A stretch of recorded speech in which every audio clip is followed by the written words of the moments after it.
Howdy, and welcome to Week 4, Strategic Risk Part 2. We're going to pick up where we left off last week when we were talking about 10 subcategories of risk. Last week we discussed the first 5. This week we're going to discuss the next 5. I want you to understand that these are the classic subcategories. Part of what we're going to be doing in this class is making some changes, making dynamic to meet today's business, but I wanted to get this out there.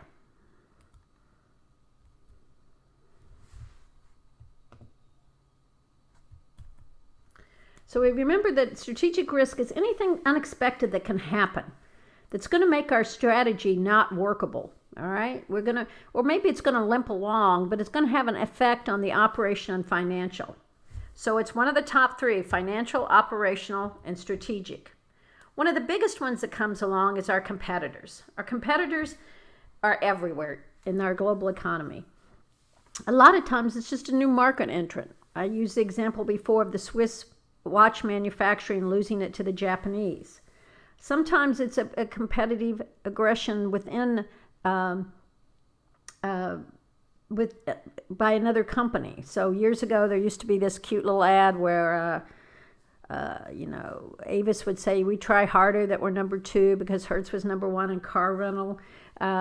And they would do, but along with that marketing strategy, they began to offer more perks. They cut prices, right? They took that competitor, so Hertz suddenly could be dethroned as number 1.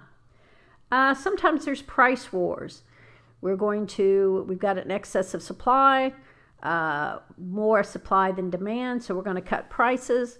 This can be good for the consumer, bad for the long-term company. And sometimes we have this dumping where a foreign country will come into another country. We saw this in the steel industry here, and dump at a lower price, a price that in fact was not valid because they were losing money, in an attempt to gain market share and possibly drive their competitors out of business. They mentioned here BlackBerry. BlackBerry did get out of the market. This was our example. What people don't realize is BlackBerry is still a very viable company because it used its cash to buy 5 companies. Because BlackBerry had recognized a competitive risk. People go into iPhones, even though, quite frankly, BlackBerry had an excellent security infrastructure that iPhone and the Android phones lack. But BlackBerry said, we can no longer compete. These have become a commodity, but how can we use this our infrastructure to our competitive advantage? So they went out and purchased 5 software companies worldwide and added to products and services, and they're still a very viable company. For instance, if you're on Code Maroon on campus, that's a company owned by BlackBerry. That was one of the 5 they bought. So BlackBerry is an example of looking at that and altering their strategy. Another good example is IBM. Once again, prices fell and laptops and computers became commodities. They sold off their PC. They had been one of the first companies that entered the PC market. They sold it off. Compare that to Dell, who realized the same thing, so they went in to hire in servers and the like to meet bigger server demands. So your competitive advantage can result in changing your strategy in many ways. You may opt to get out of the business, as BlackBerry did. You may opt to sell it off and concentrate on other things like IBM did, or keep it, as we still have Dell computers, but work on another market segment. Now, an economic is unexpected changes that can come from anywhere, nationally or international. Something happens. For instance, I use the example, here's the Great Recession. I still remember the morning in September 2008 when I was getting ready for my last semester of law school, and I had Morning Joe on, and it was like somebody had died. I mean, they really caught me, the somber attitude that the credit markets were crashing. And, we could have gone into a worldwide massive depression. We did not, but there was cascading effects on companies because home prices fell, we're underwater. Disposable income fell. People couldn't borrow against their houses. Unemployment went up. This cascaded through different things that had happened. I remember later on sitting in an airport and hearing how the housing market wouldn't bounce back for a number of years. So the unexpected changes in the economy is a risk that even though we can prepare for, in our enterprise, there may be something that happens that still affects us. If we're selling cars and we have a very profitable company and we have money in the bank and we're lean and mean, but no one can buy the cars, bad things are going to happen. So economic changes is one of the reasons I listen to business news, try to keep up with the Wall Street Journal, see what's coming down the pike, because that might affect my personal decisions as well. So we've all experienced the ups and downs of the economy, and we've all experienced things that are out of control that somehow impact us. Now, the all-important supplier chain. We run in an environment now that is global, that we're buying and selling products throughout our supplier chain. Our suppliers may be in our city, in our state, across the world, and we run lean and mean, so we keep a minimal amount of inventory on hand. So any clink in the supplier environment. I use as an example here how a labor strike can cause shortages in the supplier chain. So I've got a company, it's going great, but I need widget A, and that company's on strike. It could impact my company as well. I was in Budapest in September and ran into an old friend of mine who used to live in Houston, and literally ran into him in Budapest. That was kind of weird. And one of the jobs he does, he has about 2 or 3 things going, is he's a courier. And he carries parts. He carries parts around the world. So he's always been in the automotive industry.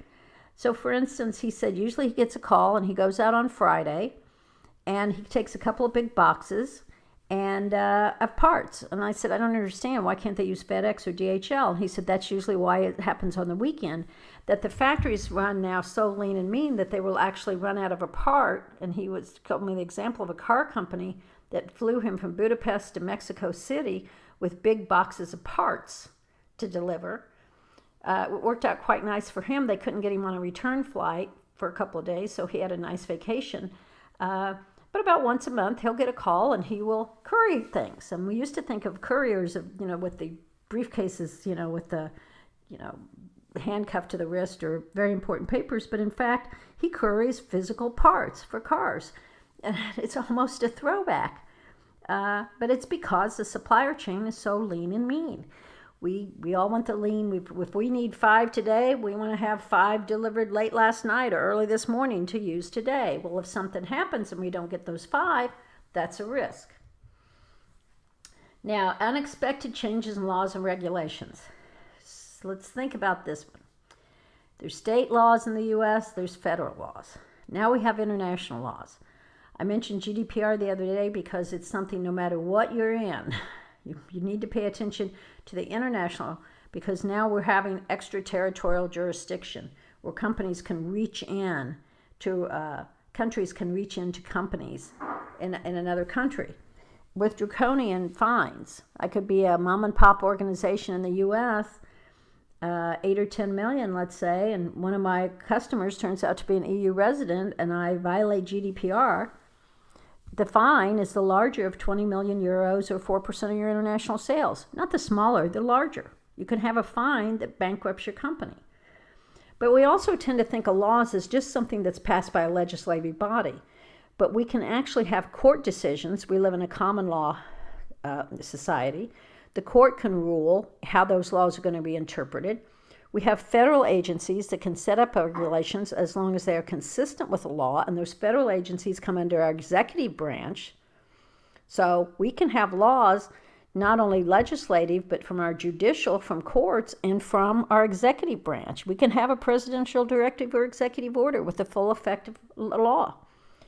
So we tend to think of these as things like Sachs, Sarbanes-Oxley, but I want you to expand your notion of that. I want you to expand it not only within the executive, judicial, and legislature, and all the regulations you can have, but then something like the environment.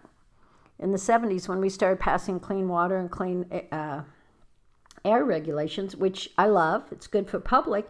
This is why a lot of companies complain about the regulations. They're saying, look, we got all these federal agencies, we have our state, now you're going to make us do that. They're going to have a cost. It's going to have a cost throughout the enterprise, because not only do you have to change your processes to fulfill those requirements, But you have to have compliance mechanisms in place to be able to prove that. So it's a risk. International. This is the best because we're all living the China tariffs. I tend to go into my 99-cent store across the street and down the way from where I live and buy a bunch of glasses because I need readers, and law school, like going to law school late in life, ruined my eyes. So I need a 3 or 3.25 or 3.5, which is hard to find, and they sell them there for $1, even though they're not the 99-cent store. They sell things for the $1. And used to go in, I'd buy, 5 or 6 pairs because it's $5 or $6. If I lose one, break one, no big deal. Well, guess what? There are no glasses to be had because they were made in China. And whatever happened with the tariffs destroyed that. Literally, I should have taken a picture last night. I went in and there were two glasses hanging on this rack. So when we talk about international, we're not only talking about how they can affect us financially or with their strategy, but sometimes stability. When the Middle East starts to go to war, what always happens? The gas prices go up, right? So it's anything international. Now, as we go through all these subcategories, that's what I want you to think. I want you to expand your notion of what's in that subcategory. One other thing, we have 2 people who are in engineering and computer science taking this class for a reason that's a story too long to explain. And I have tasked them to come up with a framework to build what we call an ontology, which I'll explain later. And they're going to have a draft of this hopefully by Wednesday. So this is what our Wednesday lecture will be on. We are not married to these 10 subcategories. I am lecturing on them because those are the classic 10. But part of this class is for you and me to expand our notions. For instance, as I was talking the other day, I was at a conference or something, and somebody said something about safety, and I thought about, I never put safety in as a risk. We were talking about all these different ways to look at this. Now, we're not going to do a be-all, end-all, 200 or 300 nodes, completely overwhelmed, but what we're going to do is develop this framework of possibly, I'm thinking 20, maybe 30, but 20 concepts that are linked together, all of them feeding into the strategic, financial, and operational. And I hope to have a draft, not in an ontology format, but just in a graphic format for Wednesday's lecture. So thanks for staying with me and stay tuned.